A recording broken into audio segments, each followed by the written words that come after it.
جب بندہ مانگتا ہے تو وہ چھوٹی سے چھوٹی چیز مانگے تو وہ بھی عطا فرماتا اللہ، اور بڑی سے بڑی چیز مانگے تو وہ بھی اللہ عطا فرماتا، رد نہیں فرماتا۔ ہر حال میں اللہ مومن کی دعا کو قبول فرماتا۔ پھر ہمارا خیال جاتا ہے، آپ تو کہہ رہے ہو کہ اللہ ہر حال میں ہماری دعا قبول فرماتا، ہم نے بڑی دعائیں کی، ہماری دعائیں قبول نہیں ہوتی، تو سن لو آقا کریم علیہ السلام فرماتے ہیں کہ بندہ مومن دعا کرتا ہے تو اللہ تعالیٰ قبول فرماتا ہے، بعض اوقات فوراً اس کی دعا قبول ہو جاتی ہے، فوراً دعا قبول ہو جاتی۔ وہ کیسے؟ آپ نے کوئی چیز مانگی، اللہ نے قبول کر لی، لیکن کبھی کبھی آپ کی دعا کو مؤخر کر دیا جاتا ہے، فوراً وہ دعا کا اثر نہیں بلکہ بعد میں وہ دعا جو آپ نے مانگی وہ عطا کیا جاتا ہے۔ وہ کیوں؟ وہ اس لیے مثال دی بزرگوں نے، بچہ بیمار ہے، بچہ بیمار ہے، سردی ہو گئی ہے، بخار ہے، نزلہ ہے، اور بخار میں ہے، سردی ہے، اور وہ کہہ رہا ہے کہ ابو جان مجھے آئس کریم چاہیے۔ باپ بیٹے کی خواہش پوری نہیں کرے گا تو کس کی خواہش پوری کرے گا؟ باپ تو چاہتا ہے کہ آئس کریم کی پوری دکان بیٹے کو دے دو، لیکن بیٹا بار بار اصرار کر رہا ہے کہ آئس کریم چاہیے۔ باپ دے گا اس وقت؟ نہیں دے گا، بیٹا ٹھیک تو ہو جا پھر بعد میں دلاؤں گا، صحت یاب ہو جا پھر، اب یہ وقت نہیں ہے آئس کریم کا، اب تو خود بیمار ہے، اب اگر آئس کریم کھائے گا بیماری بڑھ سکتی ہے۔ تو ہم جو دعائیں مانگتے ہیں، جو چیز مانگتے ہیں، اللہ کے علم میں ہے کہ وہ ہمارے لیے اس وقت بہتر ہے بھی یا نہیں، وہ بہتر جاننے والا ہے، تو پھر اللہ ہماری دعا کو مؤخر فرماتا، بعد میں عطا فرماتا۔ یہ وقت تیرے لیے وہ کارگر نہیں ہے، بعد میں عطا کروں گا۔ اب پھر ایسا ہوتا کہ زندگی بھر جو دعا آپ نے مانگی تھی وہ ملی نہیں، وہ آپ کی دعا قبول نہیں ہوئی، وہ مرتے دم تک قبول نہیں ہوئی، تو اس دعا کا کیا ہوا؟ حضور فرماتے ہیں وہ دعا کو اللہ نے محفوظ کر لیا۔ اب بندہ مومن کی دعا کسی حال میں رد نہیں ہوتی، کبھی فوراً دے دیتا ہے، کبھی بعد میں دیتا ہے، کبھی مرنے کے بعد بھی آپ کو نہیں ملتا۔ میدان قیامت میں وہ جو دعا دنیا میں تم نے مانگی تھی، اللہ تعالیٰ میدان قیامت میں وہ دعا کا بدلہ عطا فرمائے گا۔ حدیث پاک کے الفاظ ہیں، رسول رحمت صلی اللہ علیہ وسلم فرماتے ہیں میدان قیامت میں بندہ مومن نے دنیا میں جو دعا کی تھی اس کا بدلہ جو اللہ عطا فرمائے گا، تو مومنین یہ خواہش اور یہ تمنا کریں گے کہ کاش دنیا میں میری کوئی دعا قبول ہی نہ ہوتی، تاکہ مجھے زیادہ سے زیادہ اللہ کی طرف سے انعامات محشر میں ملتے۔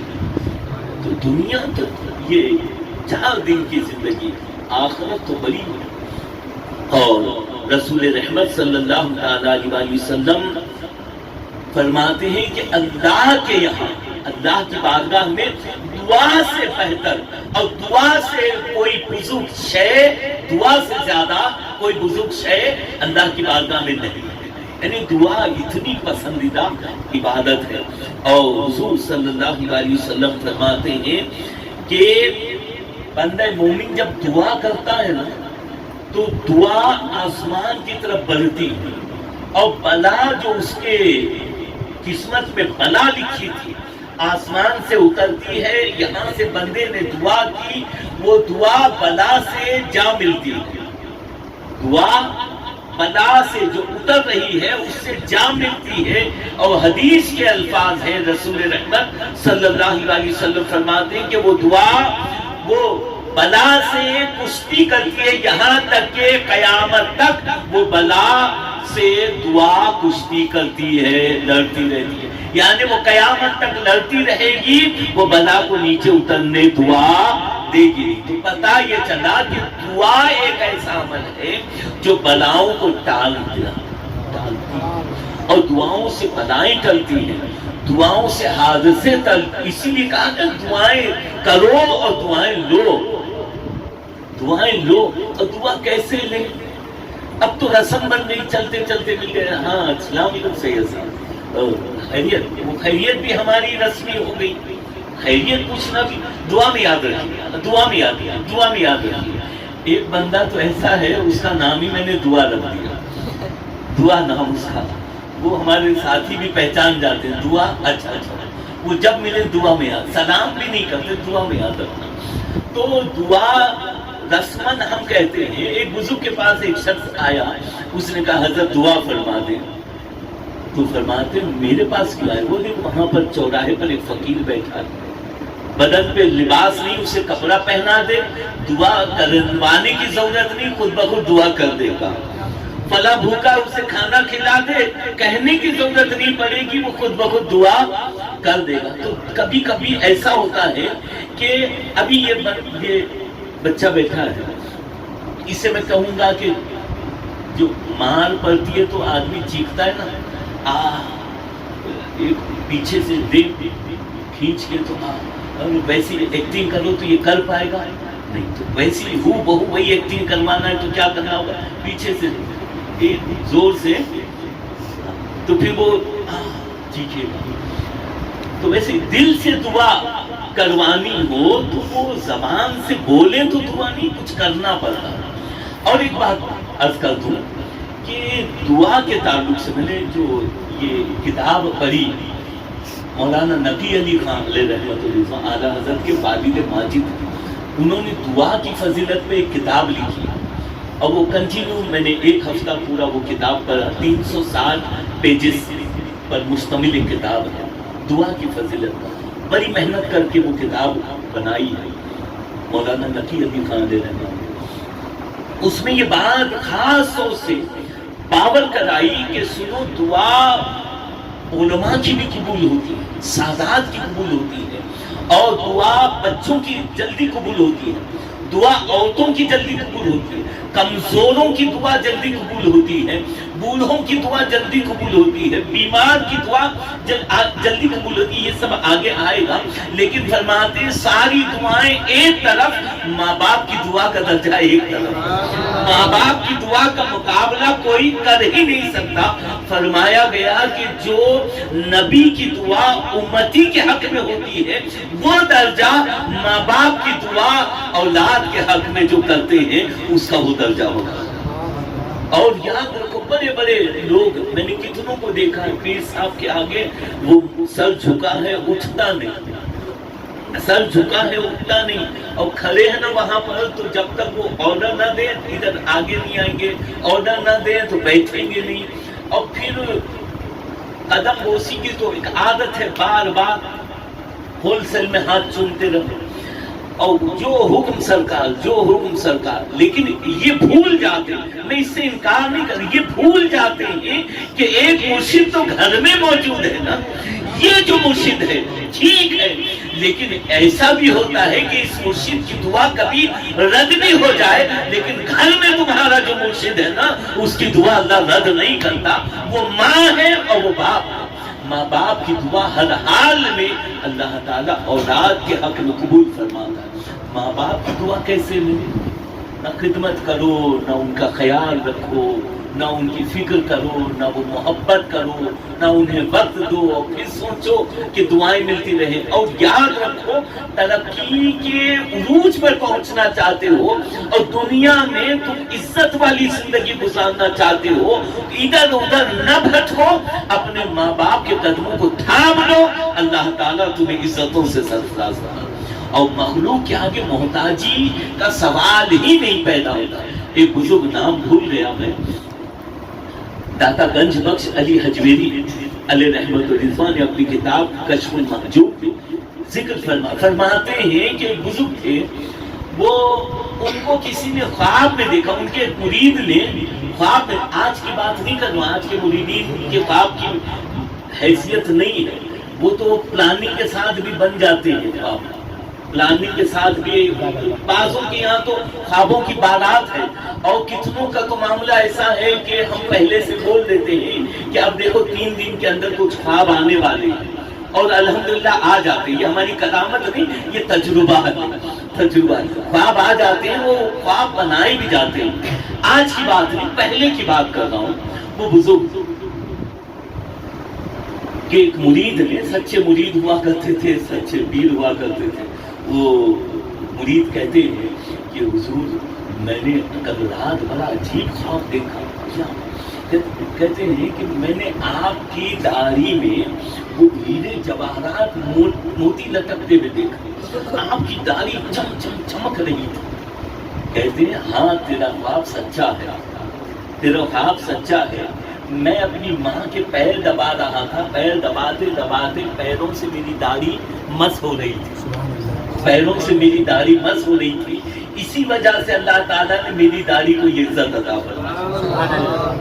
پتا یہ چلا بڑے بڑوں کو یہ گھر کے مرشد کی ضرورت پڑتی ہے. تم ادھر ادھر بھٹک رہے ہو, تکلیفیں آئے نا, مصیبت آئے, پریشانی آئے, ادھر ادھر نہیں, کاروبار میں تنگی ہے, ادھر ادھر نہیں, ماں اور باپ سے دعا کراؤ, یقیناً اللہ تعالیٰ قبول فرمائے گا. اور سنیں بس مختصر سے انداز میں فرماتے ہیں, نقی علی خان علیہ الرحمٰن نے فرمایا کہ دعا کرنے کے 5 فائدے تو ضرور ملتے ہیں. کچھ ملے نہ ملے 5 فائدے تو ضرور ملتے ہیں. نمبر 1 فرماتے ہیں دعا کرنے کی برکت سے دعا کرنے والے کو اللہ تعالیٰ عابدوں میں شمار فرماتا ہے. ایک فائدہ تو مل گیا کہ آپ عابدوں میں شامل ہو گئے. اور فرماتے ہیں کیوں؟ اس لیے کہ دعا خود ایک عبادت ہے, خود ایک عبادت ہے, بلکہ سر عبادت ہے, عبادت کے جان بھی ہے. اور پھر دوسرا فائدہ ضرور ملتا ہے, وہ کیا کہ اقرار عجز و نیازی ہے. بندہ دعا کرتا ہے تو اس کا معنی یہ ہے کہ بندے نے اس بات کو ایکسپٹ کیا, اس بات کا اقرار کیا کہ اللہ میں کچھ نہیں, تو ہی سب کچھ ہے, تو ہی دینے والا, تو ہی عطا کرنے والا. اپنی عاجزی کا ایک اظہار کر رہا ہے, مالک میں تیری بارگاہ میں فقیر اور گدھا مسکین میں ہاتھ پھیلائے ہوئے, جھولی پھیلائے ہوئے تیری بارگاہ میں آیا ہوں, تو عطا کرنے والا ہے اور میں تو کچھ بھی نہیں ہوں. تو یہ عاجزی پیدا ہوتی ہے دعا کرنے سے. یہ دوسرا فائدہ ملتا ہے, عجز و نیازی کا فیض ملتا ہے. اور تیسری بات نقی علی خان علیہ رحمت فرماتے ہیں کہ دعا کرنے سے شریعت پر عمل ہو جاتا ہے. یعنی دعا کی شریعت پر عمل ہو گیا. کیوں؟ حضور نے فرمایا, اللہ نے فرمایا کہ دعا مانگو, مجھ سے مانگو میں عطا کروں گا. تو آپ نے شریعت پر عمل کیا. اور چوتھا فائدہ فرماتے اتباع سنت ہو جاتی ہے, یعنی رسول رحمت صلی اللہ علیہ وسلم کی اتباع اطاعت کا وہ موقع مل جاتا ہے. اور 5ویں بات فرماتے ہیں دعا کرنے کا فائدہ یہ بھی ملتا ہے کہ بلائیں ٹلتی ہیں اور حصول مدعا ہوتا ہے. جو آپ مانگ رہے وہ ملتا ہے اور بلائیں بھی ٹلتی ہیں. اور پھر فرماتے ہیں کہ دعا بندے کی 3 باتوں سے خالی نہیں. وہ کیا؟ نمبر 1 اس کا گناہ بخش دیا جاتا ہے, دعا مانگنے والے کا گناہ بخش دیا جاتا ہے. اور دنیا میں یا پھر دنیا میں اسے اس کا فائدہ دیا جاتا ہے, اور یا پھر آخرت میں اسے بھلائی عطا کی جاتی ہے, آخرت میں اسے بھلائی عطا کی جاتی ہے. اب مختصر سے وقت میں دعا کے کچھ آداب سن لیں. دعا کیسے مانگے؟ پہلے میں نے عرض کیا دھیان کہیں اور ہے, خیال کہیں اور ہے, نگاہیں کہیں اور ہیں, جا رہے ادھر, داڑھی سے کھیل رہے ہیں, دعا بھی مانگ رہے ہیں. مولانا دعا مانگ رہے ہیں یا کوئی عالم دعا کر رہے ہیں اور دعا کے جو الفاظ ہیں اس پہ بھی دھیان نہیں, آمین آمین آمین آمین, بس توجہ نہیں, حاضر نہیں, حاضر دماغی. تو دعا کے آداب ہیں. فرماتے ہیں خبردار غافل کھیلنے والے نہ بنو, غفلت کھیلنے کے انداز میں دعا نہ مانگو. دل کو خیالات غیر سے پاک کرو. اور بدن دعا کے قبولیت کے لیے ضروری ہے کہ اس کے آداب ہیں. بدن پاک ہو, لباس پاک ہو, جس جگہ آپ دعا مانگ رہے ہو وہ جگہ پاک ہو. اور پھر ایک ادب یہ سکھایا کہ دعا مانگنے سے پہلے کوئی نیکی کر لو, کوئی نیک عمل کر لو, اور کوئی صدقہ خیرات کر لو. اللہ کی راہ میں کسی ضرورت مند, کسی غریب کی مدد کر لو, پھر دعا مانگو. تو پھر دیکھو اللہ تعالیٰ کیسے آپ کی دعا کو قبول فرماتا. اور فرمایا حقوق ادائیگی کر دو. اب بہت سے معاملات ایسے کہ ہم دعائیں مانگتے ہیں، دعا قبول نہیں ہوتی. اس کی ایک وجہ یہ ہے کہ کسی نہ کسی کا حق ہم پر نکلتا ہے. ہم نے کسی کا حق کھایا تو نہیں، ہم پر کسی کا حق نکلتا تو نہیں، ہم پر کسی کے پیسے تو نہیں نکلتے، ہم نے کسی کا مال تو غصب نہیں کیا. کسی کا حق اگر ہم پر ہے تو پہلے ادا کرو پھر دعا کرو. اللہ تعالیٰ دعا کو ضرور قبول فرمائے گا. اگر حق ادا نہیں کر سکتے تو معافی مانگ لو، معافی حاصل کر لو. اور پھر فرمایا کسب حلال اور رزق حلال. بڑی بات ہے، دعا کی قبولیت نہ ہونا اس کی سب سے بڑی وجہ یہ ہے کہ کہیں نہ کہیں جانے انجانے میں ہمارے شکم میں رزق حلال نہیں بلکہ رزق حرام کا لقمہ جا رہا ہے یا گیا ہوگا.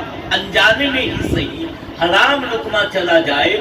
فرمایا گیا کہ 40 دن کی عبادت و دعا اللہ قبول نہیں فرماتا. لباس حلال ہو، کمائی حلال ہو.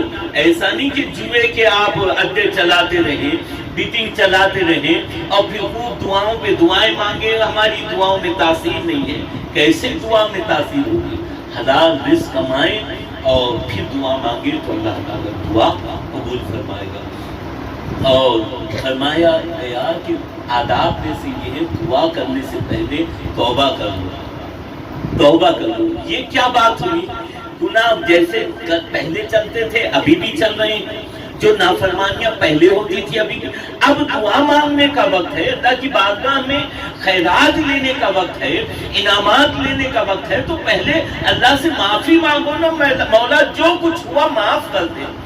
گناہوں سے توبہ کر لیں، استغفار پڑھ لیں، پھر فرمایا گیا کہ 2 رکعت نفل پڑھ لو، پھر دعا مانگو. اور اعضاء کو، اپنے بدن کو، پورے جسم کو خشیت میں، جس طرح سے خوف میں لرزہ براندام انسان ہوتا ہے، رب کی بارگاہ میں حاضر ہے، خشیت کے ساتھ اللہ کی بارگاہ میں حاضر ہوں اور دل کو حاضر رکھیں. پہلے میں نے یہ عرض کیا، دل کو حاضر رکھیں. کیوں؟ اس لیے کہ اللہ تعالیٰ نہ تمہارے چہرے کو دیکھتا ہے، نہ تمہارے لباس کو دیکھتا ہے، بلکہ تمہارے دلوں کو دیکھتا ہے. تمہارا دل حاضر ہے یا نہیں. اور نظر نیچی رہے. اور قبل دعا سے پہلے حمد پڑھیں، اللہ کی پاکی بیان کریں، اللہ کے نام جپیں. دعا سے پہلے یا اللہ، یا رحمان، یا رحیم، یا ستار، یا غفار، یا منان، یا حنان، یا عفو، یا کریم، ایسے اللہ کے پیارے پیارے ناموں کا ورد کریں. پھر اپنا وہ دعا پیش کریں. اور پھر دعا کرنے سے ایک آخری بات عرض کر دوں. دعا کی قبولیت کے لیے یہ ایک آداب میں سے بھی ہے اور شرط میں سے بھی ہے کہ دعا کرنے سے پہلے درود پڑھ لو اور دعا پڑھنے کے بعد درود پڑھ لو. دعا سے اول اور آخر درود پڑھ لیا کرو. کیوں؟ اس لیے کہ دعا لفٹ کا کام کرتی ہے. دعا یہ درود لفٹ کا کام کرتا ہے. درود اول آخر آپ نے پڑھا، وہ دعا درود آپ کا اللہ تک پہنچا دے گا دعا کو اور قبول بھی کروا دے گا. حضرت فاروق اعظم رضی اللہ تعالیٰ عنہ فرماتے ہیں کہ حضور علیہ السلام نے فرمایا کہ جو بندہ مومن دعا کرتا ہے اور اول آخر مجھ پر درود نہیں پڑتا تو اس کی دعا زمین اور آسمان کے بیچ معلق رہتی ہے، قبول نہیں ہوتی. تو مدنی آقا صلی اللہ علیہ وسلم پر درود پڑھنے کی عادت کریں. دعا کو عادت بنا چلتے. یہ ضروری نہیں کہ باقاعدہ آپ ہاتھ بلند کر کے قبلے کی طرف رخ کر کے وہ سارے الفاظ اور سارے جو طریقے ہیں اس طریقے سے دعا کرنی. دل ہی دل میں چلتے چلتے آپ نے دعا کر دی. آپ راستے سے جا رہے ہیں، آپ کو بمبئی پہنچنا ہے، ٹریفک زیادہ مل گیا، دل ہی دل میں دعا ہے اللہ کرم فرما آسانی سے پہنچا دے. دل ہی دل میں آپ نے دعا کر دی. کسی نے کہا دعا میں یاد، فون آیا، خیر خیریت پوچھا کہ بہت تکلیف میں ہوں، دعا میں یاد رکھنا. آپ نے اسی وقت دل ہی دل میں اس کے لیے دعا کی، اے اللہ اس کے ساتھ خیر کا معاملہ فرما، بھلائی کا معاملہ فرما. ہو گئی دعا، باقاعدہ پلاننگ کے ساتھ بیٹھنے کی ضرورت نہیں. دعا تو احساسات کا نام ہے، دعا فیلنگ کا نام ہے. اللہ تعالیٰ تمہارے احساسات کو دیکھتا ہے، تمہاری فیلنگز کو دیکھتا ہے. دعا کی بڑی اہمیت ہے، بڑی طاقت ہے. اور مانگا کریں، مانگا کریں. اور یہ ایسی بارگاہ ہے کہ ہم تو مائل بکرم ہیں، کوئی سائل ہی نہیں، راہ دکھائیں کسے، رہ روے منزل ہی نہیں. اسی لیے تو ہم کہتے ہیں مانگیں گے مانگے جائیں گے، منہ مانگی پائیں گے. سرکار میں نہ لا ہے نہ حاجت اگر کی ہے. مولا عمل کی توفیق عطا فرمائے. کھڑے ہو جائیں. صدا